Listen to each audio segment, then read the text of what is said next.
ડભોઈના ફરતીકુઈ ગામે અંબા માતાના મંદિર ચોક ખાતે માઈ ભક્તો દ્વારા આનંદ ગરબા મહાધૂનનું આયોજન કરવામાં આવ્યું હતું। જુદા જુદા જિલ્લાઓમાંથી આશરે 30 મંડળો દ્વારા અવિરત 12 કલાક મહાધૂન કરી માઈ ભક્તિની ઉપાસના કરવામાં આવી હતી। ડભોઈ ફરતીકુઈ ગામે ભક્તિનો અનેરો મહિમા માઈ ભક્તોમાં જોવા મળ્યો હતો।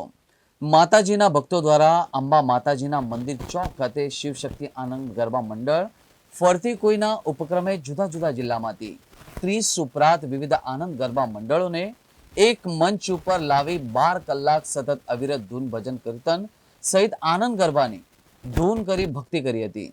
આ પ્રસંગે બહુચરાજી, અંબાજી, વડોદરા સહિત જુદા જુદા જિલ્લાઓમાંથી 30 મંડળ પધાર્યા હતા।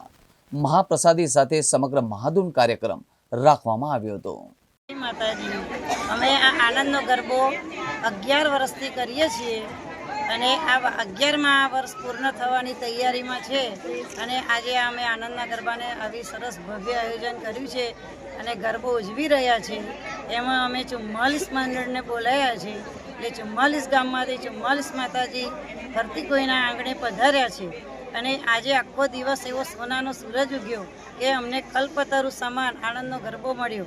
જે 4 વેદ અને 18 પુરાણ છે એનો આ નિચોડ છે, એ આ માખણ છે, એ આનંદનો ગરબો છે અને આ એક આનંદના ગરબાને ગાવાથી તમને એક યજ્ઞ 3 નવચંડી કર્યાનું ફળ મળે છે। એટલે આપણે રોજ 3 પાઠ કરીએ તો આપણને એક નવચંડી ફળનું યજ્ઞ મળે છે। એટલે અમે આ પ્રચાર કરીએ છીએ કે આનંદનો ગરબો કરીએ છીએ અને આનંદના ગરબા કરાવીએ છીએ।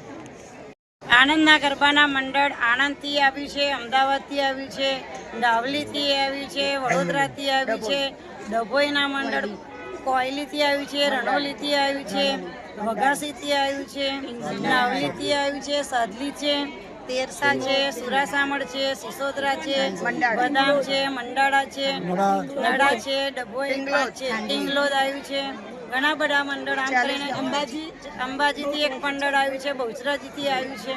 એટલે આ ભવ્ય આયોજન અમારે 12 કલાકની મહાધૂન એટલા આનંદ અને અતિ આનંદથી અમે ઉજવી રહ્યા છીએ અને અમારી ધૂન અત્યારે પરિપૂર્ણ થઈ ગઈ છે અને અમે સવારે સાંજે જમવાનું ખાસ આમંત્રણ હતું। સવારે પણ 700 માણસ હતા, અત્યારે પણ 400 માણસ છે।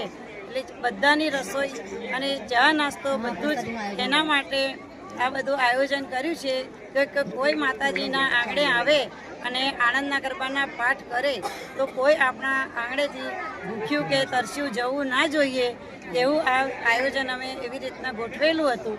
અને અમારા ગામના યુવા જે મારા ભાઈઓ છે, બહેનો છે, વડીલો છે, માતાઓ છે, એમને ઘણો અમને સહકાર આપ્યો છે અને એ છોકરાઓના સહકારથી અમે આ કાર્યને પૂર્ણ કરી રહ્યા છીએ।